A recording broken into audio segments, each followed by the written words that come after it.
Hello. Hi. Welcome to the video series. Great. It's the Omer, day 2. So this is Gevurah of Chesed. And what is Gevurah, Hayley? So Gevurah is might, or in this case, discipline. Learning how to be disciplined in our actions when it comes to love, or loving kindness. Yes. So the idea that love needs a kind of boundary. You can't spoil your child, for instance. There must be hard love sometimes, or what's the word? When you do things that might be painful because you need to teach a lesson in the name of love. Yeah. Boundaries when it comes to love. Boundaries, yeah. So what do you think? What if you were too giving? You need to have boundaries on yourself as well. Do others take advantage of my giving nature? Yeah, I mean, not as much anymore as I've gotten older. Me too. But I definitely was. I wanted to please people so badly. And I still find myself falling in myself. How many of me are there? Well, it's the family systems, right? Yes, my internal family systems. My inner child still wants to give too much, but my inner teenager is much better about that. So yeah, I've learned that too. Because I was always the kid that would give others pencils, and everybody knew they could come to me for stuff, and I'm learning so much now where various people at work will be like, "Can you do this?" And I'm learning to say no. I can't, and stuff like that, and just know there's boundaries on myself as well. Yeah. So that's showing love to yourself, which is it really is. Too. It's the most important form of love. That you can't do everything.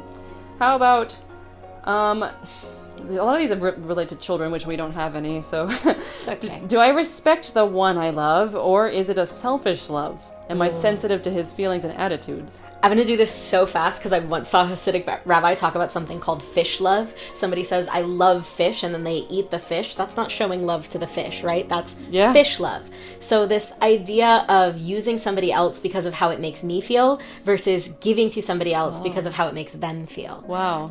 Yeah, fish love. So the way I think about this all the time now is this idea of not engaging in the kind of fish love and instead engaging in real self-sacrificial love. That's like, I just want to have a boyfriend just so I can show other people that I have a boyfriend. Exactly. And you don't care who the person is. You don't really care that you're nice to them, but you got to have someone on your arm to prove that you're lovable or something like that, even though that's not really love. Right. Yeah. That's so interesting. Yeah. What others can do for you. Am I...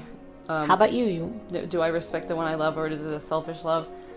I don't know. This is something I've been afraid of, taking advantage of people before.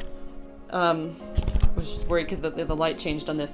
No, you're good. It's fine. It's like, is it selfish? Because, I'm afraid of, I talked about last time, using people too much. Or it's because for me, it's I need the interaction. I need to be around others. And is that selfish to ask? But in the end, the person should be allowed to say yes, and so as long as they have the power to say, no, I can't hang out today, then it's not selfish, as long as you don't fight them and be like, why not? Exactly. I want to hang out. Don't become a baby or something about it. I don't think I'm that selfish.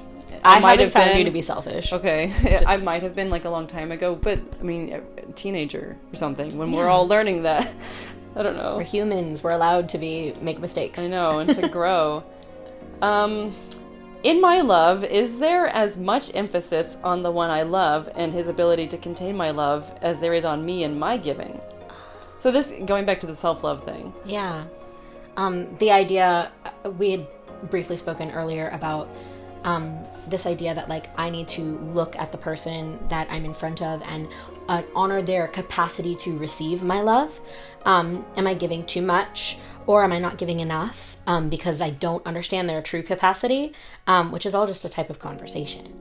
But this idea of being able to give with respect to what the person is able to receive, there's a lot of power in being able to give in the way people can best receive, and that's one of the driving forces in how I experience love. Yeah, I would say you do need to try that out, because if it's a new friend that you met at a networking thing or something, you need to find out what kind of person they are, and if you can trust them, how far can you go with them, and so there's nothing bad with trying out, trusting that person, and if they prove themselves to not be trustworthy, or they just are never vulnerable and don't want to go anywhere with you, and even though you share things with them, they just are yeah, that's sad, or something. I don't know. Like, I'm like, okay, then this person's not a friend. They'll just always be an acquaintance or Right. something. And so you got to try people out. That's a big one. Somebody just yelled at me because I call everybody my friend, and they said, you need to start using the word acquaintance, Hayley. Oh, yeah, somebody once got mad at me for using the word acquaintance because where I was talking about I have my friends and I have my acquaintances, and she was like, why don't you consider them all friends? Oh, no, because not everybody is. Yeah, and I was like, because there's a big difference. Like, some people you can trust and love and yeah, give your whole self to, and other people don't want all of you, and that is respecting them as well. They're clearly keeping you at a distance for some reason, so you got to respect them until they're ready to let you in, or maybe they never will. And that's fine too. Yeah, rain is a blessing only because it falls in drops and doesn't flood the fields. Aww. So that's the thing for today. I like that. And then we have an exercise for the day from Chabad.org. What's our exercise? Help someone on their terms, not on yours. Oh, I love that. I just got called out. Uh-oh. Just really got called out. Apply yourself to their specific needs, even if it takes effort.